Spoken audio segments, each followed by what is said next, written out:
Hey, this is the Innovators Mindset Podcast with Dave Burgess. There we go. Look at this guy. What is going on here? Yeah, I'm turning it over to you, man. Hey, so welcome to the Innovators Mindset Podcast and also a special joint episode on the Dave Burgess Show podcast. First time ever, the mashup.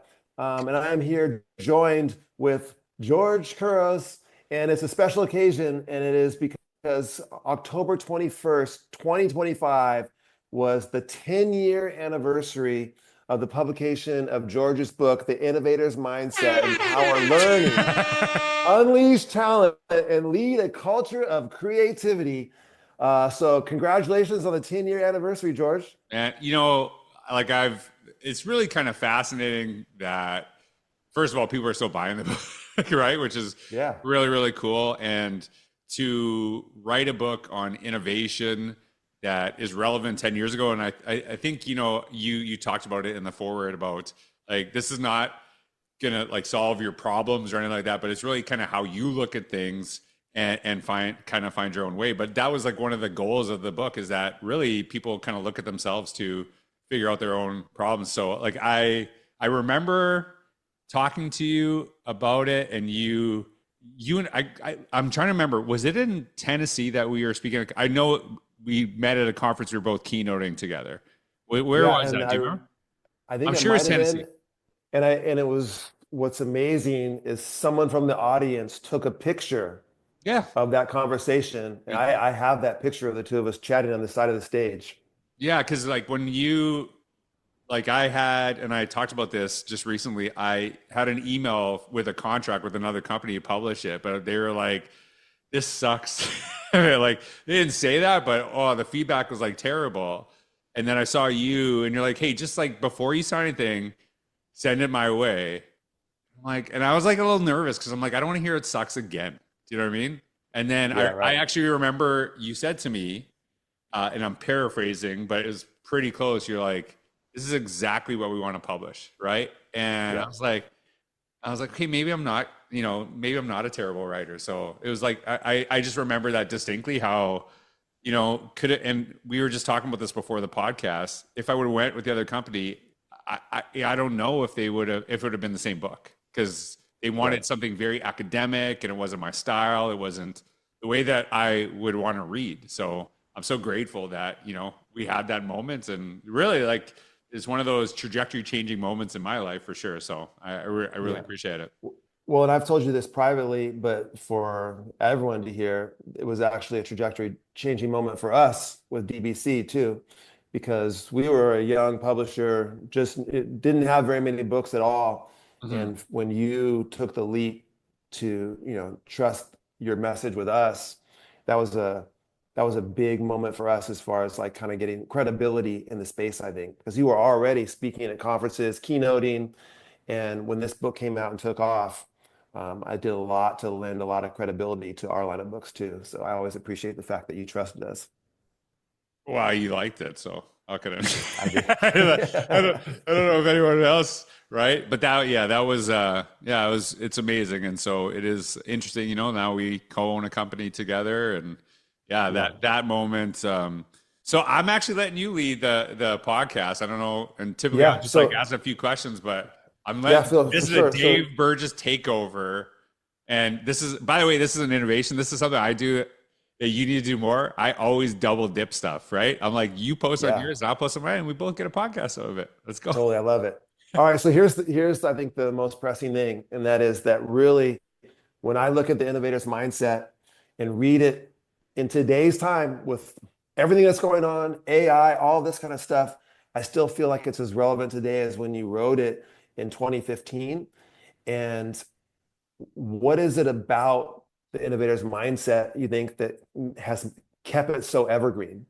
Well, I think the biggest thing is that it is about how do you not only deal with change but initiate it and create it for yourself, and really kind of look at, and like the most known quote from the book is change an opportunity to do something amazing. I think people really resonate with that. So you'll see kind of, it's interesting. One of the data points is, it's always sold, and I'm very appreciative that people still read it to this day. But COVID, you see a blip, right? AI stuff, see a Yeah. blip, right? And you kind of see those jumps. And it's really I think that's one of the things that's fascinating. The only thing, and that was like the mentality. One of the books that really inspired me in writing my own book was, and I'm pretty sure you've read this book. It's one of my favorite books of all time. Is Dale Carnegie's How to Win Friends and Influence People. Absolutely. And I love that book. And I remember reading it. I was like, this is so good. I know it's an older book, but like it is so, so good. And I just looked at, I was like, when was this published? And I think I read it, probably about 2 or 3 years before the Innovator's Mindset. And it was written in like 1930. I was like, how is this even possible? And so that Yeah. was something that's always kind of stuck in my head, is that, hey, you want to make sure that you're not really focusing on like, hey, do this technology stuff, or like, hey, you need to do this. The only one I regret bring up, I mentioned Vine in it, which I still love to this day. I'll always have a place in my I heart used to for love Vine Vine. too. Yeah. Right. But yeah, that is, and so, whether you're dealing, because like the really thinking about innovation, I talk about really focusing on people's strengths. I wrote about, focusing on doing a few things instead of trying to do everything. And I think a lot of, especially teachers, would really appreciate that message. And I think it's something that administrators need to really focus on, because a lot of schools, they deem themselves innovative, but they are just trying to do everything. And the one thing they become really successful at is burnout, right? That's what they really nail when you do that process. But if you kind of focus on a few things, and you know that everyone else in your school is doing that, that's where you get that innovation, is you really hammer down those skills, and then you're so comfortable with it. That's when you start iterating, inventing new opportunities. So I think that's why it resonates with people. It's really focused on human, innovation. Really kind of, I've talked a lot about really kind of that understanding of empathy and how crucial that is to understand the perspective of the other people. How can you best serve them? That's going to be a timeless principle. And one of the things that I remember and is really fascinating is somebody challenged me and said, why do you like, if you're talking about innovation, why are you so focused on like building relationships with your staff? Like that really has nothing to do with that. I said, how much risk is someone going to take if they don't think you got their back? And that, like, I'm not going to try new things if I think if something goes a little bit wrong, you're going to fire me. So Yeah. I think that's what people have come around to and seen, is like, this actually is a really fundamental piece of the work that we're doing. Yeah. And I love this. That kind of goes to something that you've emphasized a lot, is that like if the students are the only ones learning Mhm. in your system, that's a problem. That you should be learning and innovating alongside, like leaders should be learning in alongside of their staff. Staff should be learning and innovating alongside of their students. And it's a system-wide mindset. It's not something that's just limited to a certain role in the district. Yeah, and I think that is, I wrote this book, but I live it. Like, I believe this stuff, and I've created content probably about, I think, 6 or 7 years prior, and I've never stopped. Like, I'm, and I'll like every year I seem to like, hey, I'm gonna try this little thing. I'm gonna try this thing, and it's never about, hey, I want to start a podcast because I really want people to hear my message or anything like that. It's like, hey, I want to start a podcast because I want to understand what this does for learning, and how could you use this in school? How could you use that? And I think that, to me, is a really important aspect of what we do in education, is that we kind of go through the process and understand things as a learner first, and then move backwards from there. And so that is, the whole reason I started writing was because I was a principal and we wanted kids to have portfolios. I was like, how do we do this? Like, we've never learned this. So I'm just going to make my own, and I'll see how it goes. And then we basically, once I started, we implemented it with 10,000 kids in our district, and they had one portfolio they would develop their entire time in our schools. And yeah, it's fascinating. And I think that is a really big point, because you never lose that. And whether it's like stuff in education that focus on being a learner, I just turned 50. I started learning the piano 2 years ago, not even, with my daughter, who was 7 at the time. And I'm like, listen, she's going to learn. I'm going to go through the process. So if she struggles, I understand what's going on, because I'm learning alongside of her. And so she's probably sick of hearing La La Land piano songs and every Ryan Gosling song ever. But that's what happens in our house now. Yeah. Yeah, well, I can remember a conversation we had when you were pulling the book together, and one of your one of the hesitancies that you had with writing a book even Mhm. was the fact that you always like to clarify your thinking. Like you're never done. It's never like Right. this is my idea and let's move on now. But there was an idea, it was like the start of a conversation. Like you would put a blog out and that would be sort of like the start of a conversation. Maybe Mhm. people would push back. And then maybe you would do a follow-up blog where you said, actually, at this point, this person said they had a good point. I've kind of rethought done some Mhm. rethinking about this. And now here was a book that was going to be printed and kind of permanent.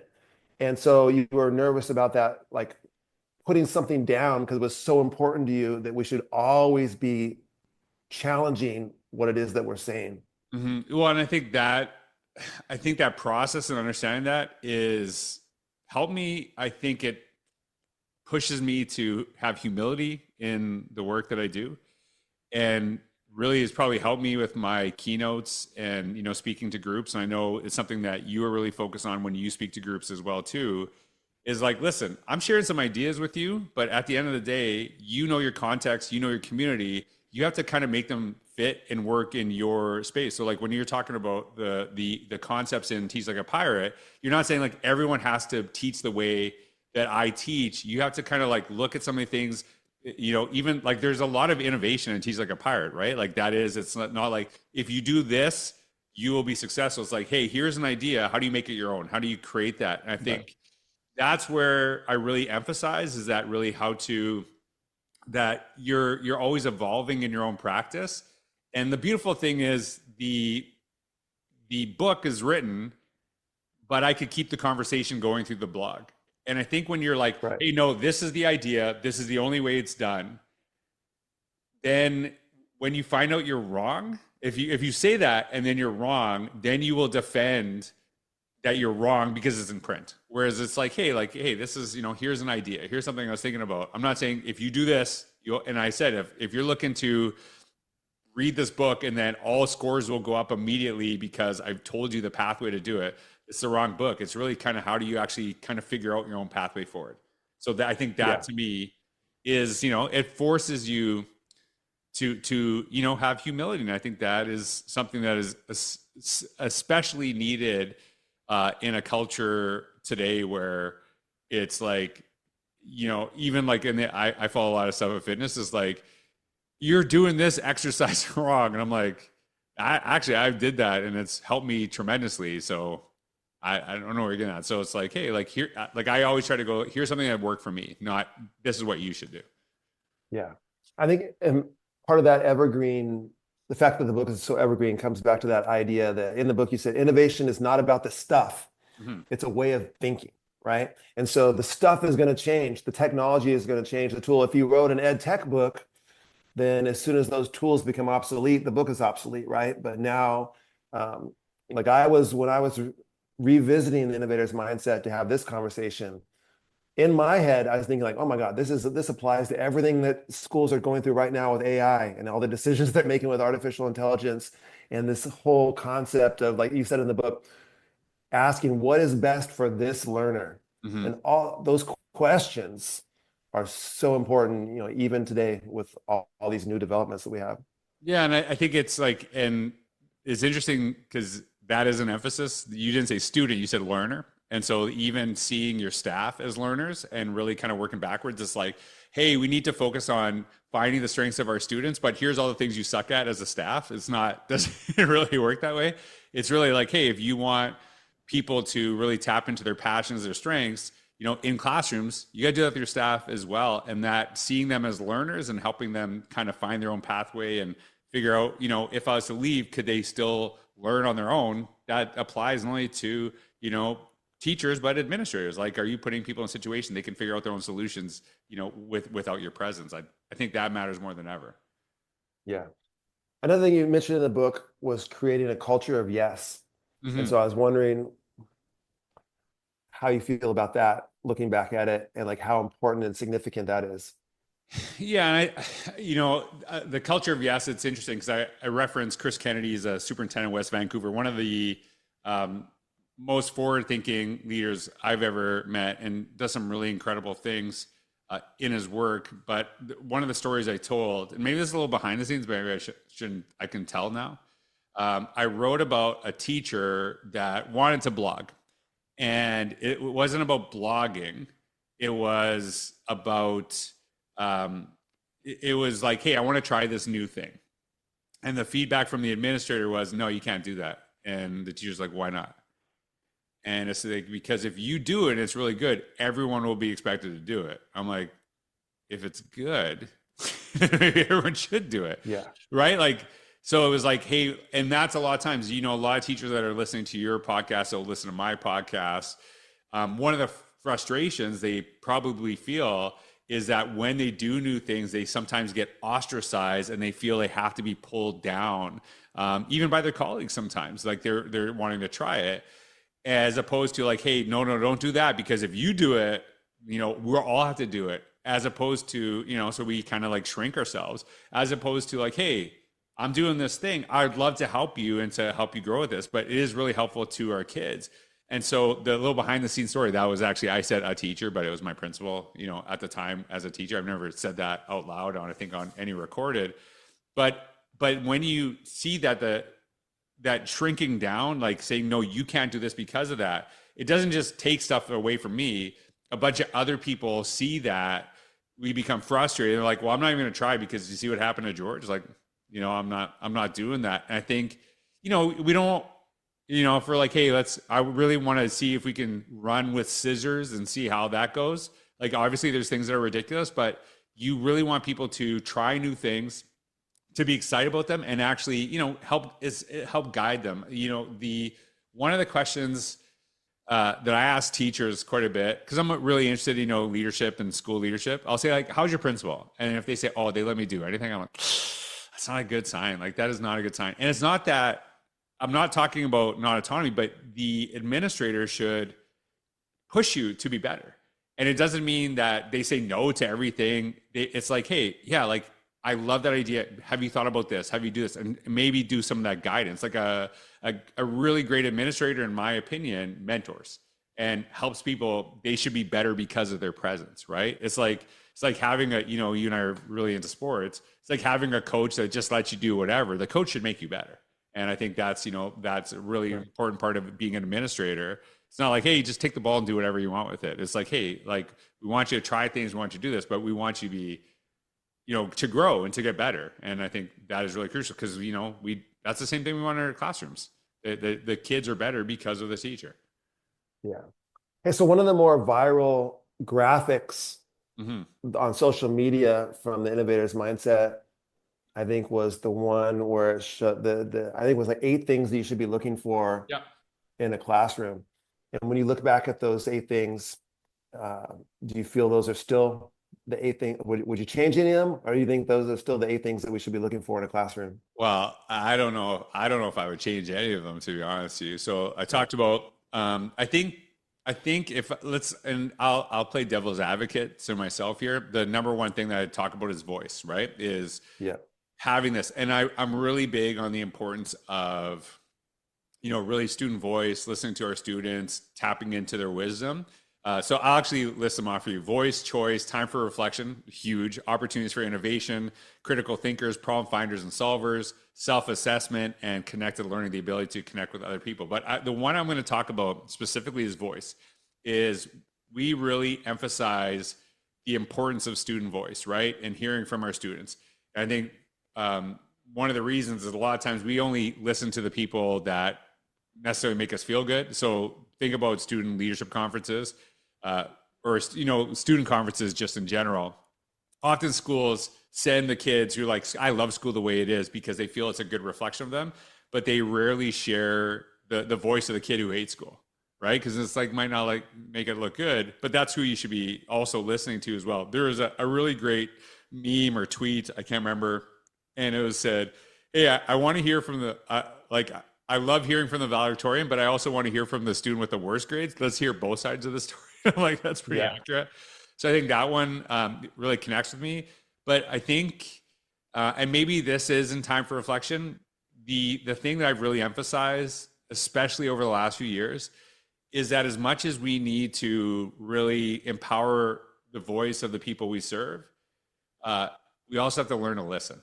And that matters to me more than ever. I think if everybody's talking and no one's listening, it's just noise. So that to me is something that I would probably, modify in some way, or really kind of make like, hey, make sure that when people are sharing their ideas that we're listening and having conversations and digging deeper, not everyone's trying to talk. And I think this applies, to society as well, not only as education, is that we have to like be able to sit back and listen. A lot of times on social media, it's not about listening to other people. It's about putting your perspective, saying things first. And I don't necessarily think that's a good thing, but we need to learn to listen to one another as well. So I think these are still relevant, but I think like anything, they can always be modified and grow in different ways. Your cat's giving us the time to go. Cat's trying to go, yeah. Hey, so I think that when I think about another thing, listening to you speak over the years, maybe you've changed a little bit of your thinking as far as the importance of not in the importance of being a connected educator, but it maybe kind of broadening how those connections can be made, right? Yep. Where maybe it used to be like, hey, this is what you should be doing to become a connected educator, and now maybe you have a little broader view of that. Yeah, like and I think I can't remember if I talked about innovator's mindset specifically, but one of the things I've talked about forever is when students leave classroom, they should have, and I still believe this, they should have a digital portfolio so you can see their development over time. Not every kid is a writer, but like, hey, like here's this kid is going to be an amazing artist. Can you actually see their art, right? Hey, this kid is going to be like a pro athlete, or it could be an athlete and go on to college doing this, right? Or this kid wants to be a mechanic. Can you actually see them fixing stuff in their cars? So that's one. But one of the other things I talked about is a professional network, right? And a lot of times people say like, so you think every kid should have a LinkedIn account? I'm like, no. That's not what I'm saying at all. They need to be in a space where, whatever that is, to find other people that are in that space so that they can learn from them, right? And so, when this book first came out, Twitter was like all the rage, and not many educators use it as and maybe they use it now, but for totally different things than maybe at the time. But then now it's LinkedIn. I think, if you want to be a photographer, probably should be on Instagram. Probably a good place to be, right? You want to be a chef one day, having a network on YouTube would be hugely beneficial. So I think it's not just about educators connecting with other educators, but it's actually teaching students, how do you connect with people in an area of interest so you can grow from their ideas, you can listen to them, you can share your ideas as well. I think that's a really important skill in our world today, because a lot of really great ideas are never heard because we're not in those spaces, and they kind of just sit within inside. And to a fault, I'm more likely to post stuff, share my thinking, because and it's not because I'm like, hey, this is how everything will be solved. It's like, hey, here's something I'm thinking about. But it's still nice because, probably one of the ways I connect most with people, and it's super weird, is email, right? Like my email list is a good way to connect with people, and I get, response every single time I put something out, and it's from different people who share like, hey, I love this. Somebody just today sent something from, the province of Manitoba, like, hey, I love this. This actually really aligns with what we're doing in Manitoba. Here's something for your reference. And I think, I wouldn't have known that because I never lived in Manitoba, never taught there, but now I have access to, people that I never have ever talked to this person in my life and connected with her. And so it's just kind of cool to see that too. So I think it's just being in a space. And the spaces that people connect right now, 10 years from now, will be different spaces, but there's always going to be places for people to connect. Yeah, it kind of reminds me a little bit of what Gary Vee talks about, is that like people think that he's all about a particular space. He's like, no, I don't care what the space is. There's going to be a new one in 5 years. There's going to be a new one in 10 years. Right. Like, where is the attention? That's where I want to be. I want to be like, where can I go and be connected and to get in space with people? So this is going to be the last question. I'm going to ask it. Okay. So I'm going to ask you this question. So, we didn't meet on the best terms, and we'll say that for another podcast. We already talked about it, and I was shocked that you asked me, for one, and we laugh about it now, and it will be actually, I tell in detail in my next book coming out in January of 2026, our first meeting, which was, made me look terrible. You look great. I iconic. It was iconic.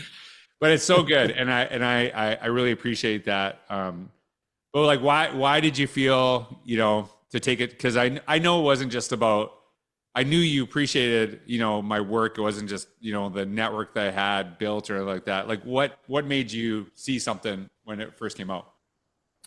I think there were several things. One, um, is we we love stories, books that have like that authentic voice. Like the fact that you opened your book talking about your father.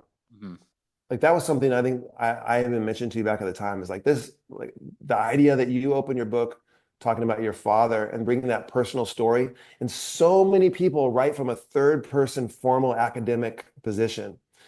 And that's the way the book doesn't resonate with people. Stories resonate with people. Stories are persuasive. And the fact that you were able to weave some of your own voice and your personal life into this book is really something that stood out to us right away. This is not an ed tech book. This is not a book that's just about this, like, it's not about the stuff. It's about you and about your journey through life and how different things have influenced you. And we love books, a lot of books in the education space today. If you change the names on the, put them all on the table and change the names on the bottom of the book, it wouldn't even matter Mhm. because that writer is not inside of that book. But you are inside of this book, and it's kind of your message is woven throughout it, and that's something that really stood out to us. Yeah, and I'm gonna end it. I'm gonna end the podcast here with just really honestly, that one day changed my life when I met you, and it didn't even just like change my life. The thought of like writing a book, publishing it. Um, but I remember I was like I didn't want to write a book. I wasn't really interested, and then somebody approached me, and they're like, "Hey, can you send something?" I'm like, yeah, and they're like, "Oh, it's no good." I'm like, don't even approach me then, right? Like, don't go out of your way to like reject me. And so, not only did you see something that was visionary and like talk about DBC and is the epitome of innovation, right? Thinking differently about what a publishing company could be. I was very it made me feel excited to share my voice. I never had to go away from that. And I just want to say thank you because it's not just me that feels that about you. And I know you've impacted so many people around the world. And not only the people who have read the books that you've published, but also the authors who felt like, hey, I have something really good to share. And one of the things I say to people when we talk about publishing, I say, I want you to write a book that when you die, you can say, I wrote this book. And like, it's something that is your story. And I'm like very proud. Like I've written other books with other people and I'm like excited about, but like Innovator's Mindset will always be kind of my baby because it's how I live. And Yeah. yeah, like I'll be proud. Like, hey, George wrote this book. That's something I want to make sure. So I just want to thank you for believing in me and actually not just believing in me, but make me believe in myself. And I know you've done that for so many people.